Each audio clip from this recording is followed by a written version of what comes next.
mayroon tayong bagong project, model Hisense 55A6 100UW. Galing ito sa ibang technician. Ang sabi, hindi na raw ito magagawa. Ay tama daw ang TV screen niya. So, atin pong titingnan.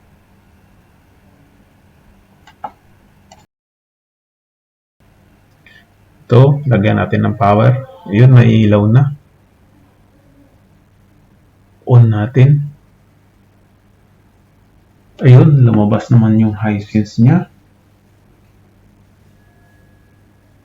Yun, lumabas yung kanyang pangalan. Pero may bar line.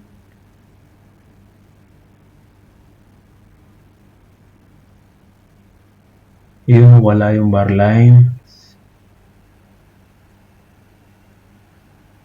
Yun, ganito pala yung sira niya. May mga bar lines. Tapos nawawala. Tapos nagkakaroon. Nako, yan pala ang sira nito.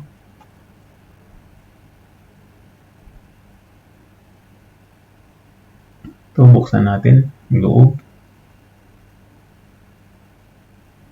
Ayan ang power supply. Ito yung LVDs. Tapos ito yung top board niya. Ano yun? Mayroong dalawang bakante. Tanggal yung resistor. Malamang ito ay LC1, LC2. Tingnan natin sa kabila. Naku, nagalaw na rin ito. May mga hinang na.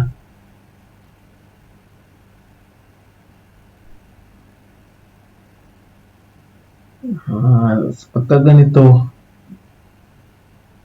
ang sira nito ay dalawa magkabila. Kaya lumalabas yung bar lines niya. Nakagawa na tayo ng ganito. Kailangan natin magkaroon ng panibagong supply. Maglagay tayo ng T-con board.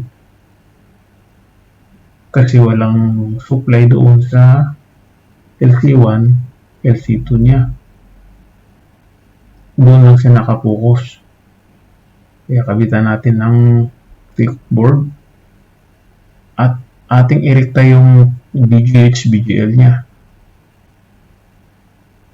Para magkaroon siya ng supply.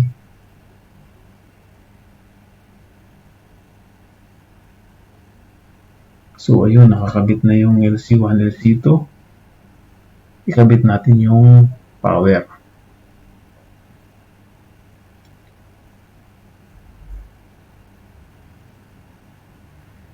Lagay tayo ng cable papunta doon sa board, sa main board.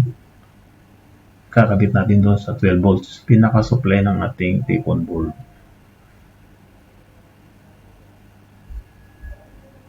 Ayun, ikabit na natin sa T-con board.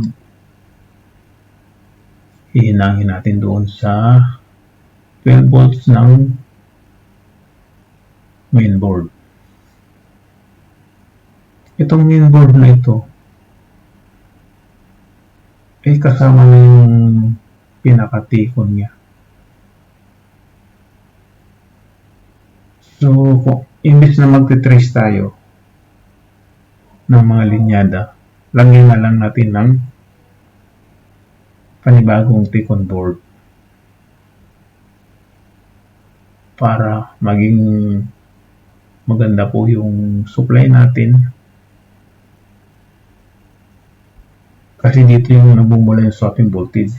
Yung swapping voltage ay atin na pong kinat. Inirekta po natin sa BGH, BGL signal.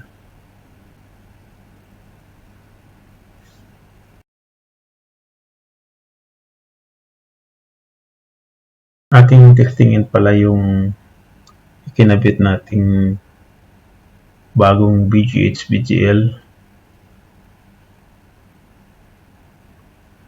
Tingnan natin, i-confirm lang natin kung meron dito sa LC2.